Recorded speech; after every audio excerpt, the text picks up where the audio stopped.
Bismillahirrahmanirrahim. Alhamdulillahi rabbil alamin.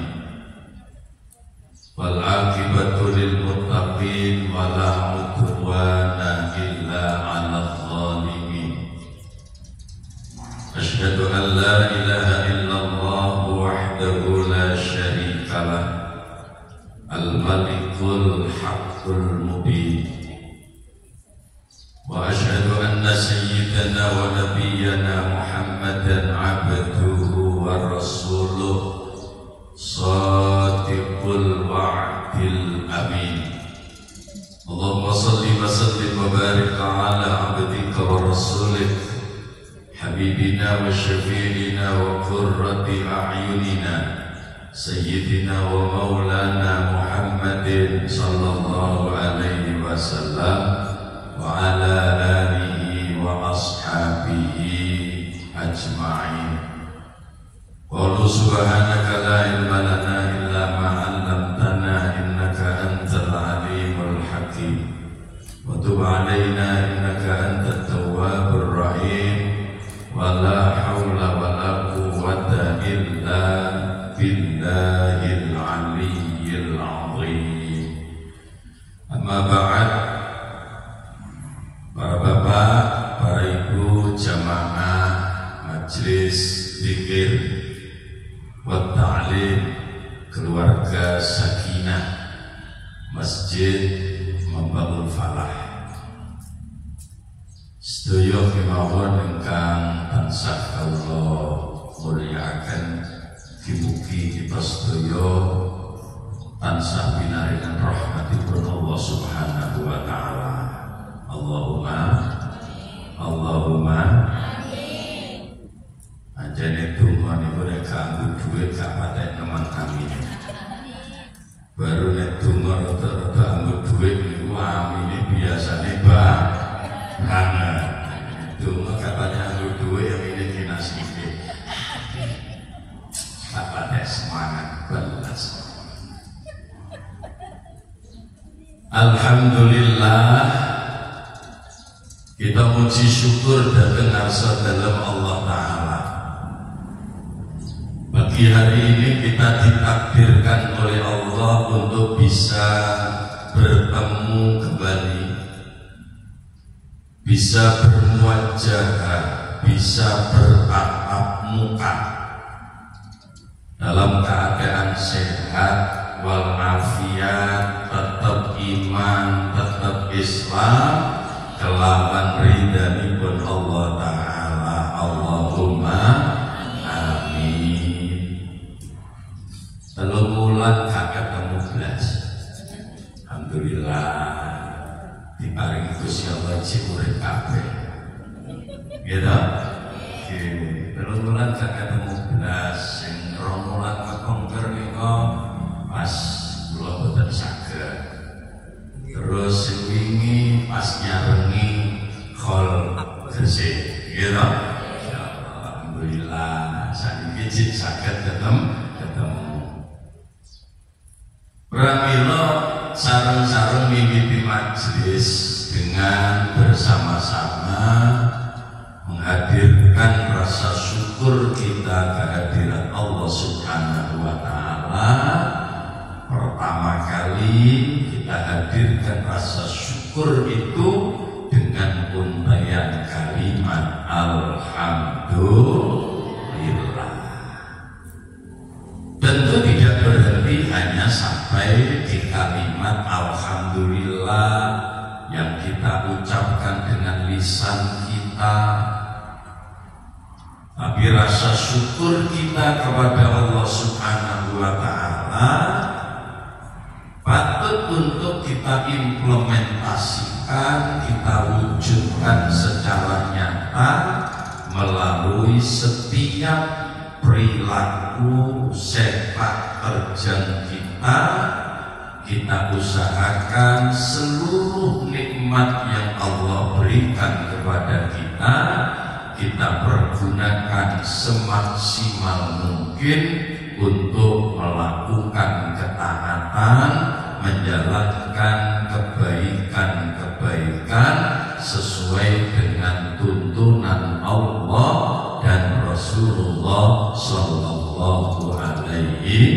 wasallam. Perkara wis nganti-nganti, wis berusaha gawe apik, sudah berusaha melakukan kebaikan, sudah berusaha menjalankan ketaatan, kok ijik keplecuk kemaksiatan. Anjene awake dhewe ijik menung. Anjene awake dhewe iki ijik menungso katik ditambahi menungso biasa. Bukan nabi, bukan rasul, bukan aulia. Kita berusaha semaksimal mungkin untuk melakukan kebaikan, berusaha semaksimal mungkin untuk menjalankan ketaatan, berusaha semaksimal mungkin untuk terus meningkatkan ketakwaan. Tapi terkadang ijik keplecuk ngiwa, keplecuk nengen, kadang kala ya kebelanjur nglakoni dosa. Ya alhamdulillah, jadi syukuri mawon awake dhewe paribasan keplecuk laku dosa ning jek dislametno karo Gusti Allah saking dosa-dosa gedhe. Ya jadi syukuri mawon. Ya, kita masih dijaga, masih diselamatkan oleh Allah dari perilaku dosa-dosa besar. Alhamdulillah. Meski begitu kita tidak boleh sembrono, kita tidak boleh terlena, kita harus tetap berhati-hati. Karena meskipun dosa-dosa itu adalah dosa yang tidak termasuk dosa besar, meskipun kita terlanjur melakukan perbuatan maksiat, ning maksiate kelebu maksiat cilik upamane, kita harus tetap hati-hati. Karena Rasulullah Shallallahu Alaihi Wasallam pernah memperingatkan kita, hati-hati. Apa yang diperingatkan oleh Rasulullah Shallallahu Alaihi Wasallam disebutkan anin Nabi Sallallahu Alaihi Wasallam qala la saghirata ma'al israr wala kabirata ma'al istighfar. Ini hati-hati, dicekali teman-teman. Apa yang disampaikan oleh Rasulullah Sallallahu Alaihi Wasallam di dalam hadis ini, beliau sampaikan la saghirata ma'al israr. Tidak ada dosa itu dikatakan sebagai dosa kecil kalau dosa itu terus-menerus dilakukan. Tidak ada dosa itu dikatakan dosa kecil kalau dosa itu terus dilanggengkan. Dosa cilik niku lek diterus-teruske ora iso diarani cilik. Sebab dindi barang cilik niku nek tambah numpuk sing cilik iso dadi gimana badan? Debu itu kecil, tapi ketika debu itu berkumpul dalam jumlah yang sangat besar, maka maka dia bisa menjadi gunung.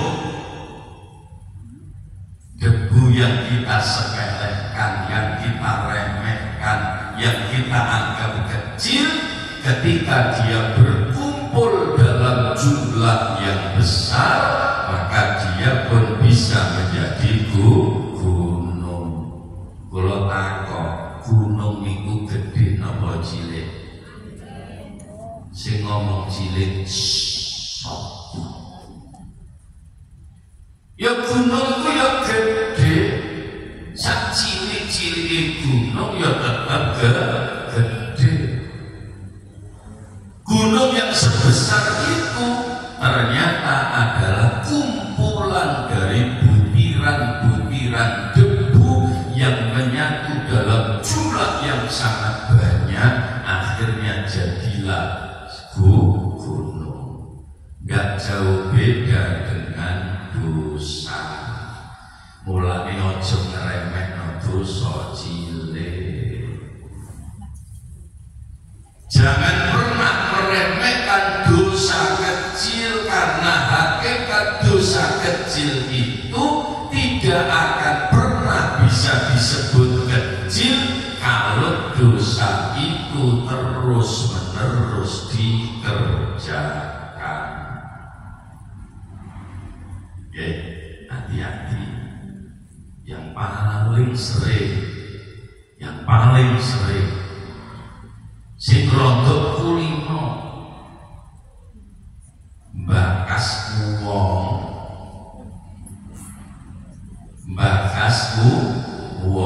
niku cara Jawa arane napa? Arane napa? Ngerasani napa gunem? Sami mawon ya. Ngerasani gunem gitu. Niku ketokane cilik, tapi nek diterus-terusno jadi gede. Mulane lambe niku perlu dijogo. Saya sering kali bilang bahwa sumber dosa yang paling dahsyat dari diri kita sendiri itu yang nomor satu adalah apa? Sumber dari dosa yang paling dahsyat dalam diri kita itu yang nomor satu adalah lisan alias lambe alias jangan. Kata terus no. Ya, itu bahaya. Makanya Rasulullah Shallallahu Alaihi Wasallam ketika ditanya oleh Amir bin Qais, catat baik-baik. Amir bin Qais pernah bertanya kepada Rasulullah Shallallahu Alaihi Wasallam, man najah ya Rasulullah. Wahai Rasulullah, apa yang membuat selamat? Ketika Amir bin Qais ini bertanya seperti itu kepada Rasulullah Sallallahu Alaihi Wasallam, apa jawab Rasulullah yang pertama kali dikatakan oleh beliau? Lek kepingin selamat urip. Apa? Amlik alaika lisanak, jaga lisan, jogonen lambemu, jaga lisanmu, karena itu adalah kunci utama bagi kita ketika kita ingin mendapatkan keselamatan dalam kehidupan kita. Hati-hati tenanan. Siji laku. Ya, makanya makanya lisan itu harus betul-betul kita jaga. Wis pokoke sampean ketok apa wae wis delengen tok wae aja ati dikomen tari. Sebab piye-piye wong komentari ku akeh kleru timbang bener. Karena orang yang komentar itu kan tidak pernah tahu sesungguhnya apa yang dilakukan oleh orang yang berbuat itu kan. Niatnya apa, tujuannya apa, tidak pernah tahu. Kita tahunya cuma apa yang terlihat saja, dan itu merupakan tafsiran dari pikiran kita sendiri. Makanya kemudian heboh kan di media sosial, gitu, heboh di media sosial. Perkorone apa? Perkorone perayaan 17 Agustus nang istana. Begitu selesai upacara secara khidmat, detik-detik proklamasi, lalu kemudian ada perayaan di situ, ono nyanyi-nyanyi, semuanya bergoyang. Lalu ada orang yang mengomentari, lah iki lak koyo gila mereka ya PKI lu jadi lu cek gampang komentari. Dia kan tidak tahu apa sih sesungguhnya misi dari kegiatan itu. Dia tidak tahu bagaimana yang diinginkan dengan kegiatan itu. Ternyata tujuannya cuma sekedar biar rakyat happy. Ngono wae kok diarani PKI barang. Ini ki ngomong betul. Lu kok dun penyerangan masih ngomong. Gitu? Oke. Lu sewu cek gampang lambene ngono. Dan itu tidak mengodewean. Mengone gak nang warung kopi, mengone nang televisi. Maka viral kan kemudian. Ini contoh paling konkret. Maka jangan mudah mengomentari apapun yang kita lihat kalau itu tidak berhubungan dengan diri kita sendiri. Sosok-sosokan, ya, kalau sosok-sosokan biasa wae.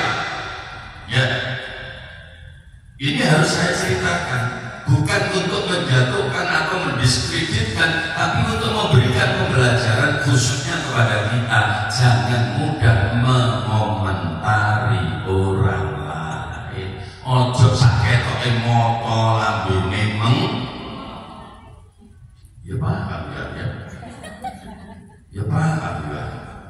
Ojo saketoke moto terus lambene meng. Coba gimana?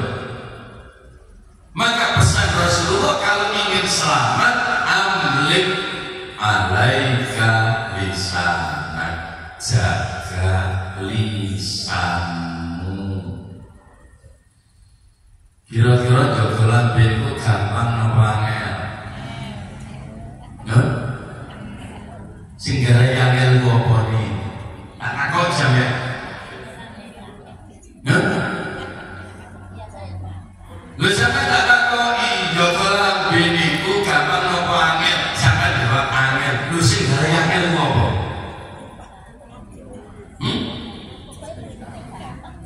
Lu kan gampang bener. Iya wis menang wae. Nggih bener pokoknya menang ngono wae. Gampang. Tapi ternyata mengo karo menang itu gampangan. Yeah. Ternyata menang karo mengo itu gampangan. Wis sembuh. Loh, gitu. Hati-hati. Hati-hati. Ya, ngomongnya penting bener. Kalau penting rasa ngomong, menang wae. Apalagi kalau urusan karo awake, gitu. Lapo, memang lambe. Nah, sing garai menang iku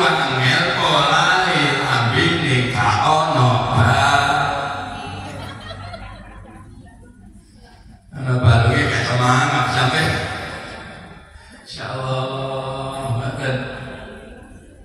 Ini pesan Rasulullah betul itu.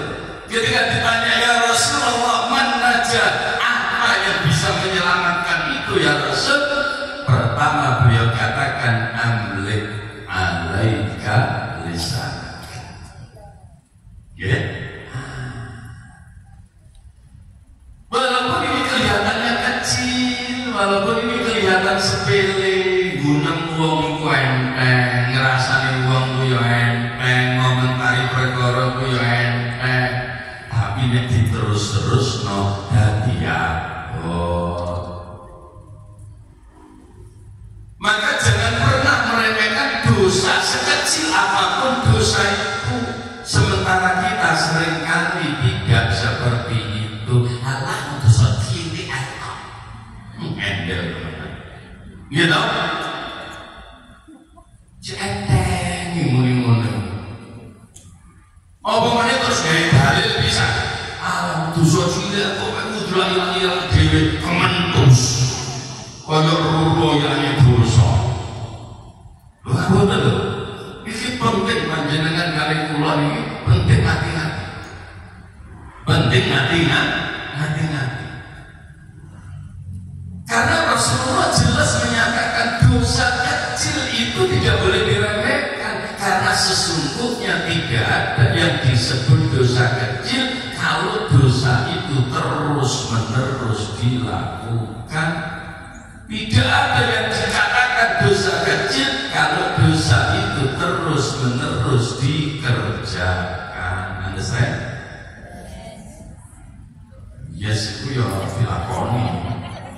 Ya mulai saiki nanti di apa? Rencak ramen di pasar. Jangan mau langsung leret kasih tau.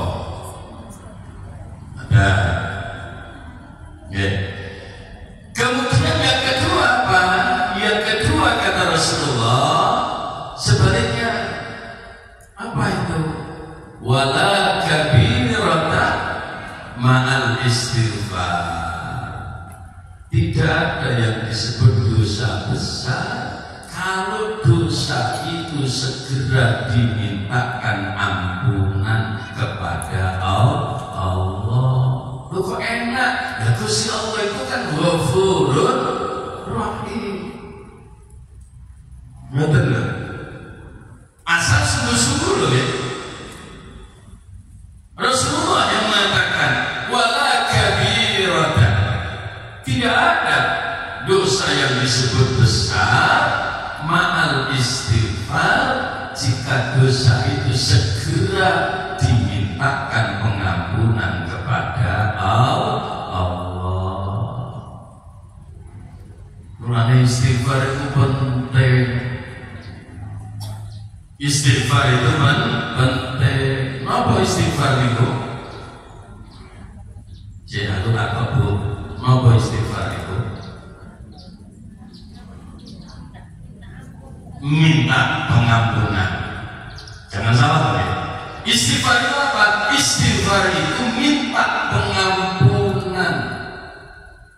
Tidak sekedar membaca. Halo. Halo.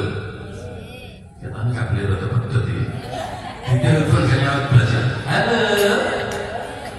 Insyaallah. Istighfar itu artinya minta pengampunan kepada Allah Subhanahu wa ta'ala, bukan sekedar membaca. Bahwa ketika kita duduk kemudian berzikir, membaca Astaghfirullahaladzim, Astaghfirullahaladzim, Astaghfirullahaladzim, api semuanya agak sokong baik-baik. Tapi apakah kalimat itu menjamin bahwa kita meminta pengampunan kepada Allah? Mau disik ada mau disik hati ini apa? Hati ini gitu? Hati ini apa? Ya, hati kita kayak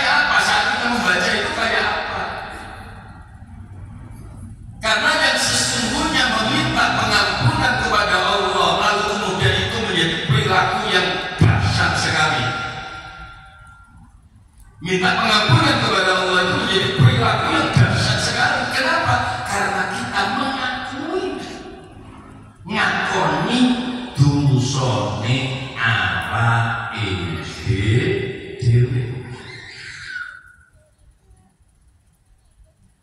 Jadi beristighfar itu dimulai dengan pengakuan. Dimulai dengan pengakuan. Akono dhisik. Nek awake dhewe iki duwe dosa.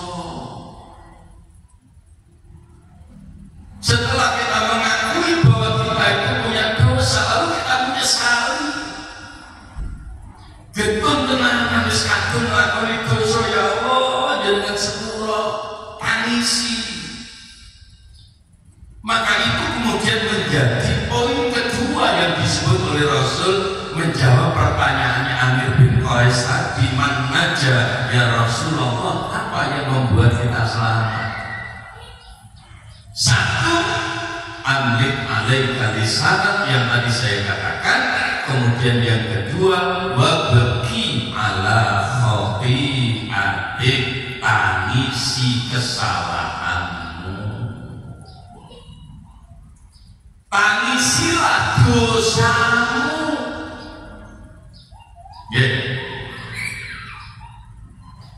Dan orang itu bisa menangis kalau dia betul-betul menyesal, kan? Kalau hatinya tidak menyesal, apalagi tidak mau mengakui dosa, paribasan mojo astagfirullah bin suwida, nanti ditambah jarang. Saking agak kan? Ya biasa-biasa baik. Biasa-biasa baik. Kenapa? Karena tidak tumbuh dari dalam hati kita, tidak dimulai dengan pengakuan, tidak disertai dengan penyesalan. Maka mulailah dengan mengakui, lalu ikuti dengan menyesali, sehingga tanpa sadar saat kita beristighfar, mata kita berkaca-kaca. Tetesan air mata kemudian nyata. Kenapa? Karena kita menyesal sambil berharap pengampunan dari Allah Subhanahu wa Ta'ala. Ning ngono iku tak kandhani nangis yo aja ngarepe wong akeh. Halo. Nek nangis dosa aja ngarepe wong akeh. Nangis ngarepe wong akeh mesti dapur ae. Nangis tengah wengi jam 2:30 sowan Gusti Allah sabat dari tahajud nangis sing nemen ijenan kowe kana wong ngetokno nangis dosane tenanan. Nangis ngarepe wong akeh yo boleh tarik kerangan dompet to. Ya, mari narik Aisyah 5 juta duwe deket dompet lali jowo. Barang ngomong ngake nangis buku-buku aku didongani karo kian. Apa? Nangis itu gaduh hilang. Oh kacau. Ya. Jadi tangis dosa kita saat kita sedang sendiri. Lebih-lebih pada detik-detik di mana mendekati menjelang waktu fajar. Tangis sono tenanan, ya lo ngapura tenanan Gusti Allah. Karena itu adalah satu di antara indikator orang yang bertakwa. Wabil ashari hum yastaghfirun. Di waktu sahur kita gunakan untuk betul-betul meminta pengampunan kepada Allah. Paribasan kula jenengan ini betul-betul sudah terlanjur melakukan perbuatan dosa, walaupun seandainya dosa itu besar.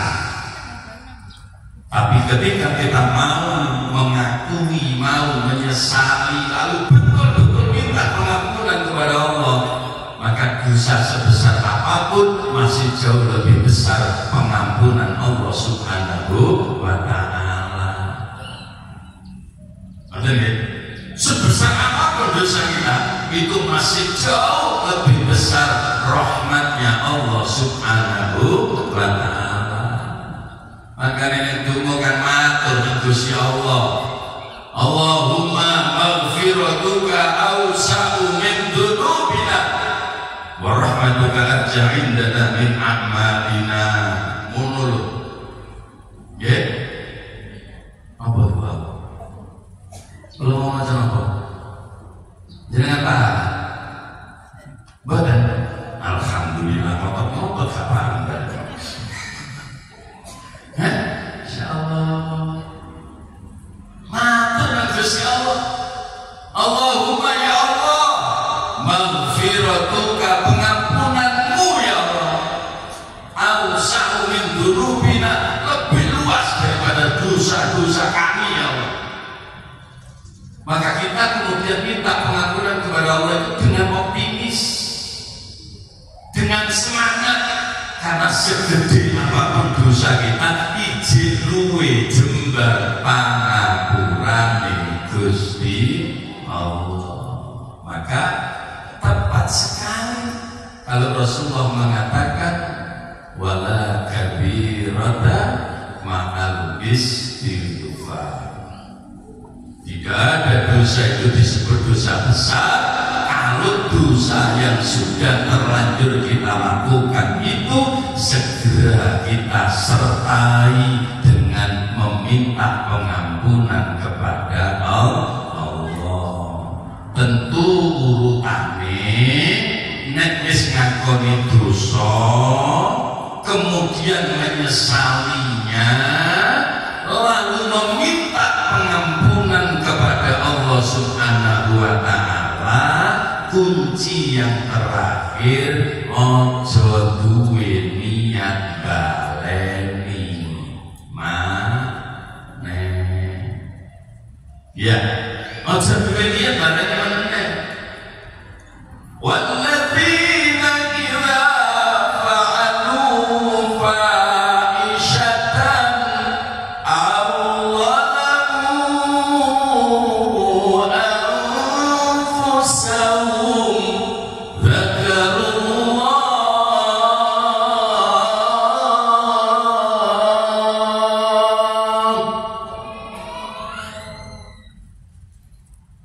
aw zalamu anfusahum dzakarullah fastaghfaru lidhunubihim wa man yaghfiru dhunuba illa Allah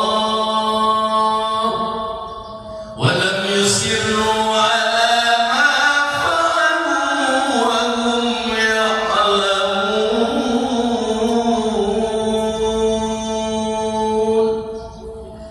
Wong sing takwa nang Gusti Allah niku kaya ngoten iku wae.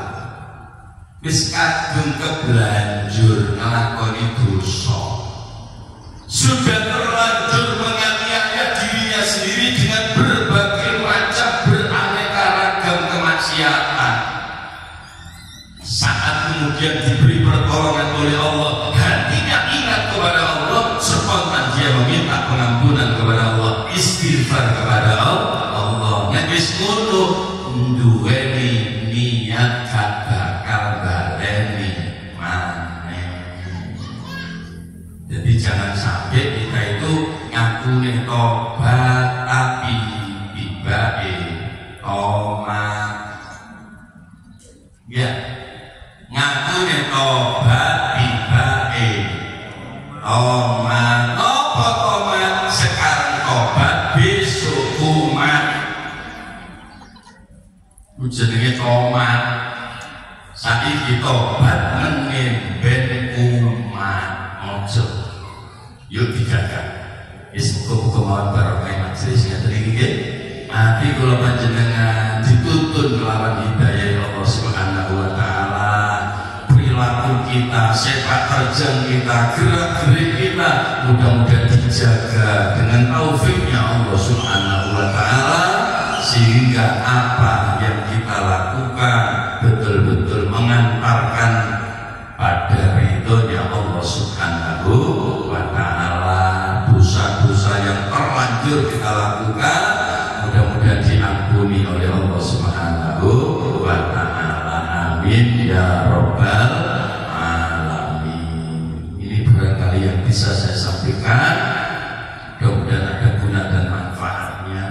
Kalau kita ingin tahu dasarnya istighfar itu seperti apa, bisa saya ceritakan lebih jauh lagi supaya kita semakin semangat untuk terus-menerus memohon pengampunan kepada Allah Subhanahu wa taala. Amin ya Rabbal